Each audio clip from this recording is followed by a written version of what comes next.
and effects that I'm having.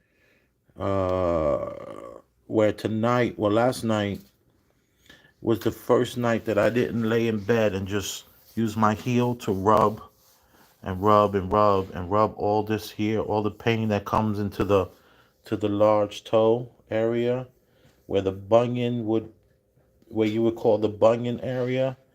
That's where it has so much pain. And normally I spend hours just rubbing and rubbing and rubbing and rubbing this area. I decided not to last night. And was good about that is because I wound up getting a good night's sleep.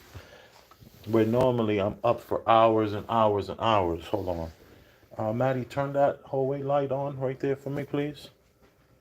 See if that hallway light will make a difference.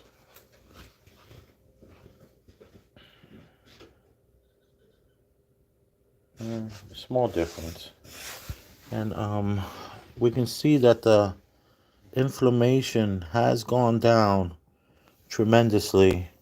There's still some on this foot. You can see it up top, inflammation here. You can still see it there. But let me just say this. Something I think I've been forgetting to talk about. Yeah, there's this pain in the big toe and in the ankles. And I've talked about that. And I've talked about trying to get the swelling down. But I forgot to talk about the fact that you can't walk during this process. It's a horrible, horrible, horrible process where you're walking like an old man, and it feels like you need those big shoes that you see those men wearing that are super wide with all that sponge in the bottom, look like some sort of sketcher. It feels like it's really horrible not to be able to walk. It leaves you in a very bad mood. You're grumpy as all hell, angry at the world, and it's, not being able to walk. Not being able to walk has really stressed me out, and to not be able to walk with this foot for those 19 days was a lot, and then the pain subsides in this foot, and now it moves to this foot, and you it's not as bad as this foot, but it's keeping you slow. I was hanging out with my dad the other day. We went to see my son's basketball game, and right away he's like, "Why are you walking like that? Like, what's going on?" Like, it just upset him and made him scared and sad and frightful or whatever, fearful for my health and all that kind of stuff. So when you get this gout, it's not just pain I'm talking about. It's actually the inability to walk properly, where you're like stumbling and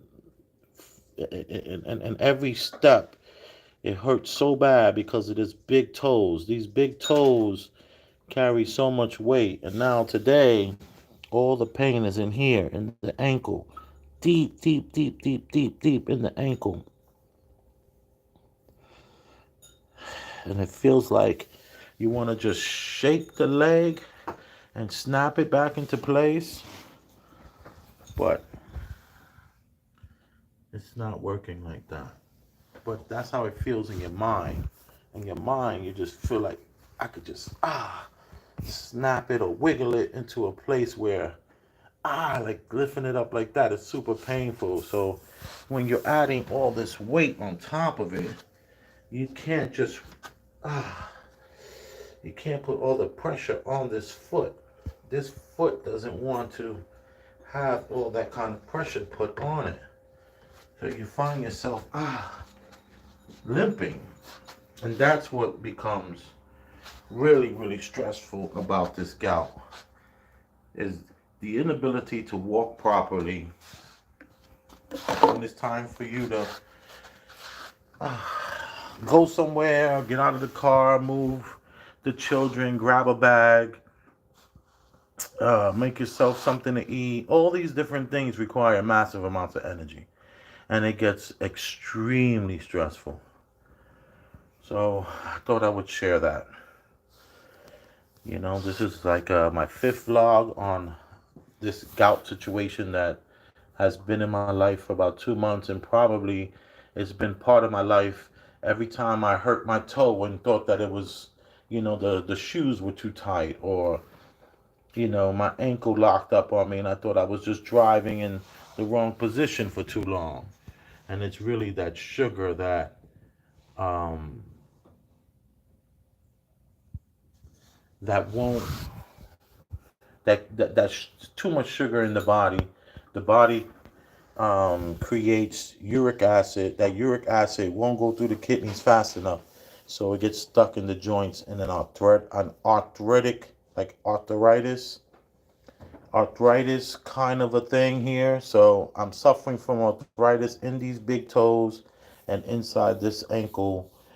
And I will tell you that being on this controversial diet, the carnivore diet, which creates uric acid, people would say you're kind of crazy. But I need a diet that's going to allow me to move and a more like I don't want to sustain with I don't want to live with gout. I want gout out of my life. And that's why I'm doing these videos. Hey Boom, how you doing? Yo, how you feeling? Grumpy. Grumpy is all hell. I'm super grumpy. I'm grumpy Smurf, if there was one. Um Thanks for tuning in. Keeping this one short and sweet. You are appreciated. Big Elvis the Chef Rosenberg. I am here with you on this journey of getting out of this gout life. 12 million people are suffering from this. That means you can fill up the whole entire New York City with gout. That's the country that we're living in. So, we'll see. Thanks. Love you.